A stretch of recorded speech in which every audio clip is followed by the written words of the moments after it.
رئیس المحدثین امام محمد بن اسماعیل البخاری رحمہ اللہ نے اپنی معرکۃ الآرات تالیف صحیح بخاری میں ایک دلچسپ روایت ایک سے زائد بار نقل کی ہے۔ وہ یہ کہ حضور اکرم صلی اللہ علیہ وسلم نے فرمایا، بنی اسرائیل میں سے ایک آدمی اپنے دوست کے پاس گیا اور اس سے 1000 دینار قرض مانگا۔ اس نے کہا، ٹھیک ہے، گواہ لے آؤ، دے دیتا ہوں۔ ادھار مانگنے والے نے کہا، کفا باللہ شہیدا، اللہ کی گواہی کافی ہے۔ دینے والے نے کہا، کوئی ضامن لاؤ۔ اس نے کہا، کفا باللہ وکیلا، اللہ کی ضمانت کافی ہے۔ رقم دینے والے دوست نے کہا، آپ نے سچ کہا ہے۔ دونوں میں معاملہ طے ہو گیا اور واپسی کا متعین وعدہ دے کر وہ شخص سمندر پار چلا گیا۔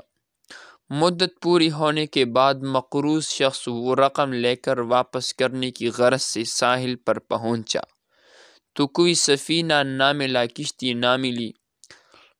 بالآخر ایک درخت کا تنا لے کر اس میں سوراخ کیا اور رقم کے ساتھ ہی ایک خط لکھ کر اس میں ڈالا اور وہ سوراخ بند کر دیا اور سمندر میں یہ کہتی ہوئی بہا دیا، یا اللہ، تو جانتا ہے یہ رقم میں نے تجھے گواہ اور ضامن ٹھہرا کر قرض لی تھی۔ آج میری پوری کوشش کے باوجود سواری نہ ملنے کی وجہ سے میں یہ تیری سپرد کرتا ہوں، تو ہی اسے واپس لوٹا۔ یہ لکڑی پانی میں بہا کر وہ شخص واپس لوٹ آیا۔ ادھر دوسرا دوست اپنی قریبی ساحل پر اس نے آنے اور رقم وصول کرنے کی غرض سے آ پہنچا تھا۔ وہ انتظار کے بعد واپس جانے لگا تو درخت کا ایک تنا تیرتا ہوا دیکھا۔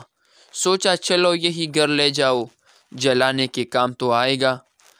گھر جا کر لکڑی کو پاڑا تو اس میں سے 1000 دینار اور خط نکل آیا، جس میں تحریر تھا کہ میں وقت مقرر پر ساحل سمندر پر آپ کا مال واپس کرنے آیا تھا، لیکن سواری نہ ملنے کی وجہ سے حاضر نہ ہو سکا۔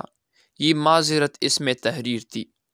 پھر اگلے روز 1000 دینار مزید لے کر اپنے دوست کے گھر جا پہنچا کہ یہ لو رقم، کل یہ مجبوری ہوئی تھی۔ اس نے پوچھا، کیا پہلے کچھ آپ نے مجھے بھیجا ہے؟ اس نے ساری بات بتا دی تو صاحب مال نے کہا، اللہ تعالیٰ نے آپ کی امانت بسلامت مجھ تک پہنچا دی تھی۔ یہ دوسری رقم آپ لے جائیں، اللہ آپ کا حامی اور ناصر ہو۔ اس حدیث میں الحب فی اللہ کا نظارہ جھلک رہا ہے۔